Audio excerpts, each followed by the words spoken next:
প্রিয় দশম শ্রেণীর ছাত্রছাত্রীরা, আজকে আমি তোমাদের প্রশ্নবিচিত্রা 2025-26 থেকে জীবন বিজ্ঞানের প্রথম পর্যায়ক্রমিক মূল্যায়নে যে পেজগুলি দেওয়া আছে তার 10 নম্বর স্কুলের বিভাগ গ এবং বিভাগ ঘ এর অ্যান্সারগুলি আলোচনা করব।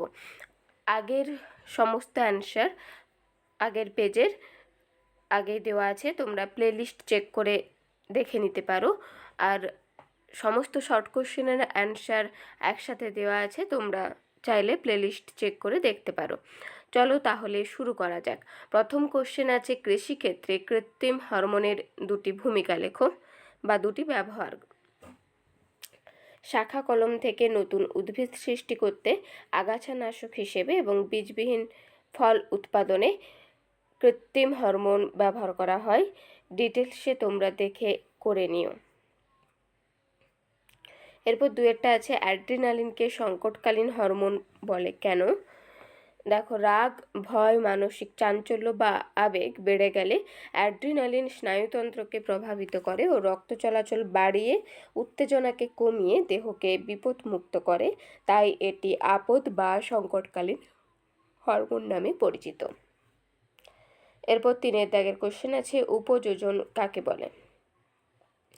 চোখের লেন্সের সঙ্গে যুক্ত পেশির সাহায্যে লেন্সের বক্রতার হ্রাস বৃদ্ধি ঘটিয়ে দূরের ও কাছের বস্তু দেখার জন্য চোখের অভিযোজনকে উপযোজন বলে। সমস্ত উন্নত মেরুদণ্ডী প্রাণীদের চোখে এমন উপযোজন দেখা যায়।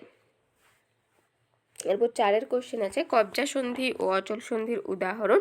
দেখো, কবজা সন্ধির উদাহরণ হচ্ছে হাঁটুতে ফিমার ও টিবিয়া ফিবিউলা সন্ধি, আর অচল সন্ধি হচ্ছে মানুষের মাথার খুলিতে এরকম সন্ধি দেখা যায়, যেমন ক্রেনিয়াম।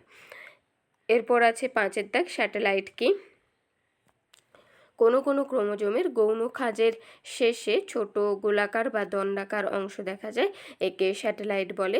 স্যাটেলাইট যুক্ত ক্রোমোজোমকে শ্যাট ক্রোমোজোম বলে। তোমরা এর সাথে ছবি দিতে পারো।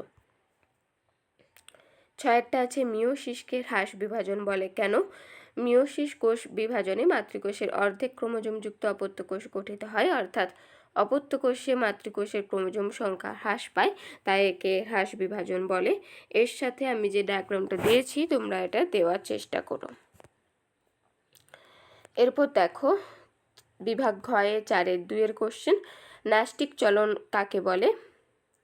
বাহ্যিক উদ্দীপকের তীব্রতার মাত্রা ও স্থায়িত্ব দ্বারা প্রভাবিত ও নিয়ন্ত্রিত পরিণত উদ্ভিদঙ্গের রসফিতির তাত্ত্বমজনিত বক্রচলনকেই ন্যাস্টিক চলন বা ব্যাপ্তি চলন বলে।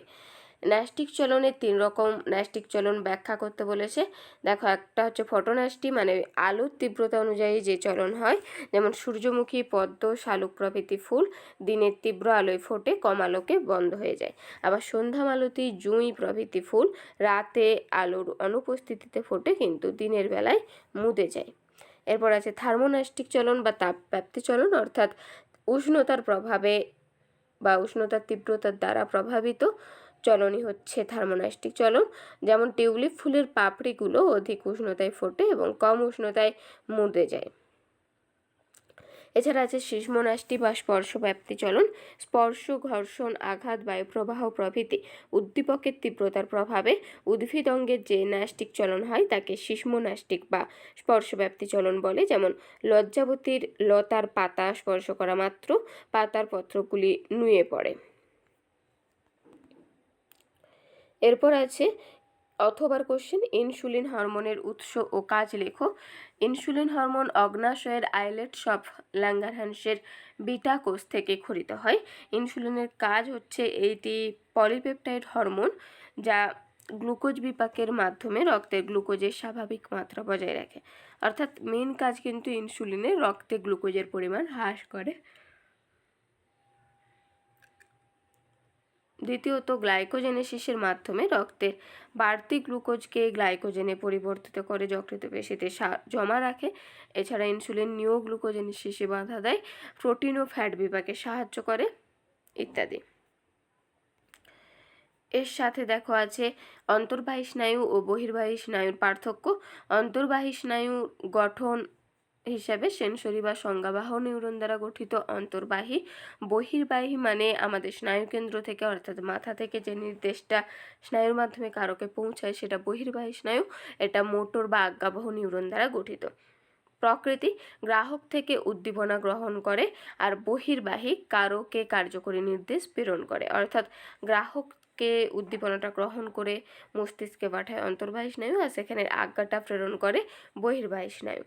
কাজ হচ্ছে উদ্দীপনা কেন্দ্রীয় স্নায়ুতন্ত্রে পৌঁছে দেয় আর চেষ্টীয় স্নায়ু বা বহির্বাহী স্নায়ু কার্যকরী নির্দেশ কেন্দ্রীয় স্নায়ুতন্ত্র যেমন মস্তিষ্ক সুষুম্নাকাণ্ড থেকে গ্রহণ করে কারকে পৌঁছে দেয়। আর উদাহরণ যেমন অন্তর্বাহী স্নায়ু অলফ্যাক্টরি, অপটিক, অডিটরি।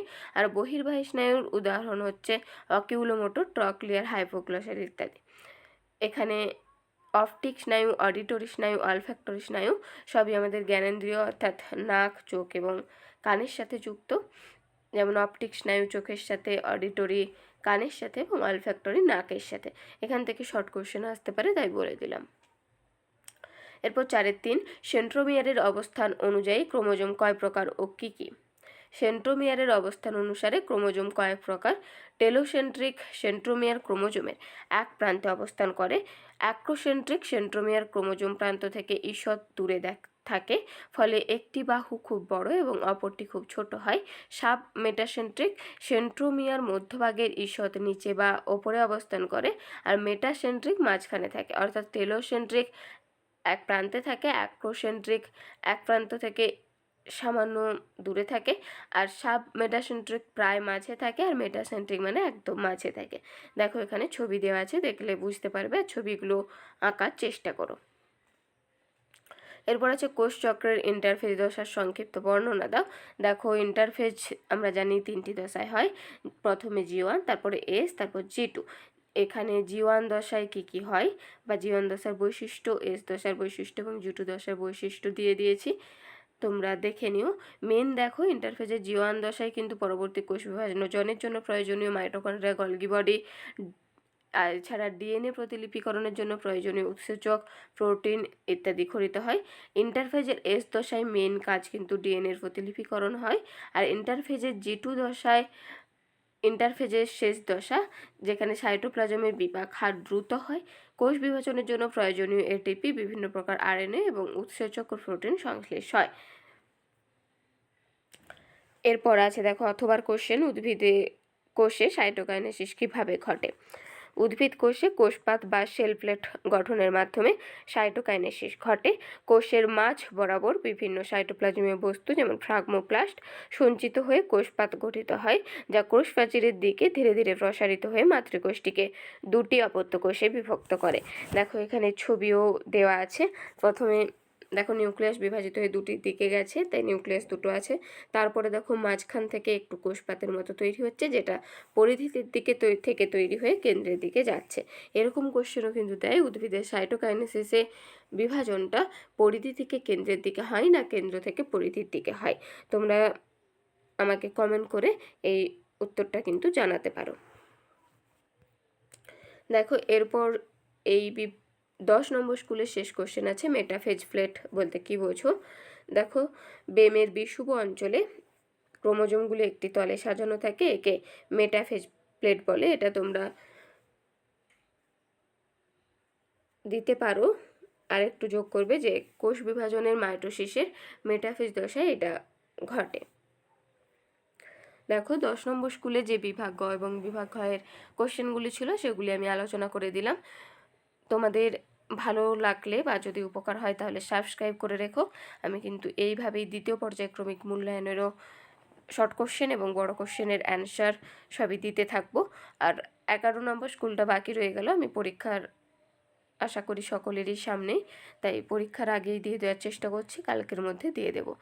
যদি ভালো লাগে প্লিজ সাবস্ক্রাইব করো আর কমেন্ট করে জানিও।